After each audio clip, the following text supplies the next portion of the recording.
Today's lesson is sketching cubic functions.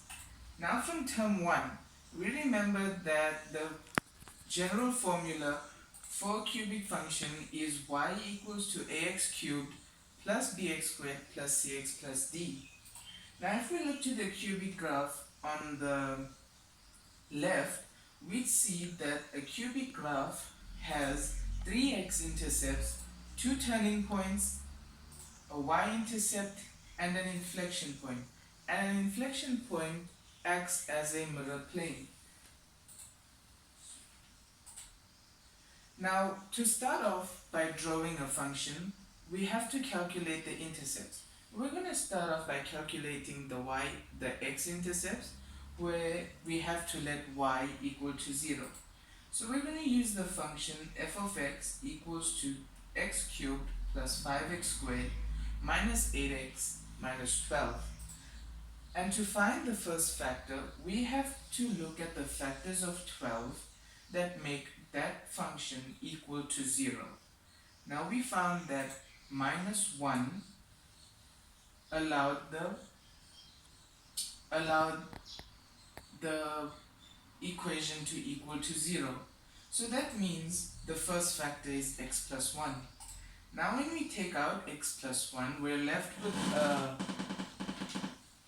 a function or polynomial x squared plus 4x minus 12.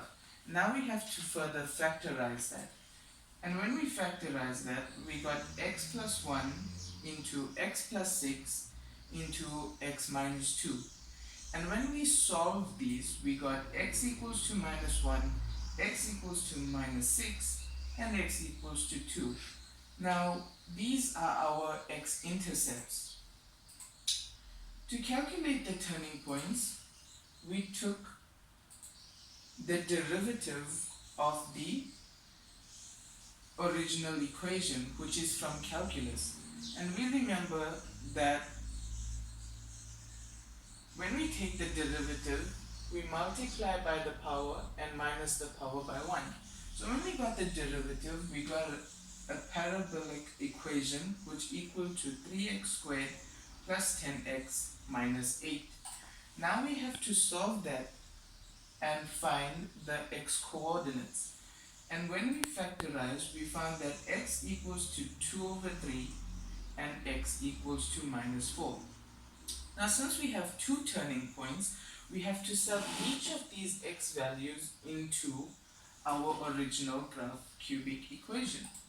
And when we substituted these x values into f of x, we found that y equal to minus 400 over 27 when x equals to 2 over 3, and we found that y equals to 36 when x equals to minus 4. Now there are 2 more points that we have to calculate, and that is the inflection point.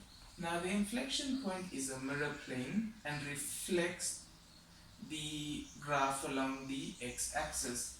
So we find the second derivative by taking the derivative of the derivative. So we use calculus again to get our second derivative, which equals to 6x plus 10. And when we solve that equation, we found that x equals to minus 5 over 3. Now to get the y value of the inflection point, we substituted x equals to minus 5 over 3 into the original equation, which was f of x. And when we got that, and when we substituted, we found that y equals to 286 over 27. And that is the inflection point ordered pair, which is minus 5 over 3 to 286 over 27. And our last point is the y-axis, which is we let x equal to 0. So when we did x equals to 0, we found that the y-intercept is 0 and minus 12. So now we have to put all these points together into the graph. And this is the graph that we get. So as you can see, there's 3 x-intercepts, 2 turning points, the inflection point which is here, and the y-intercept which is here. Thank you.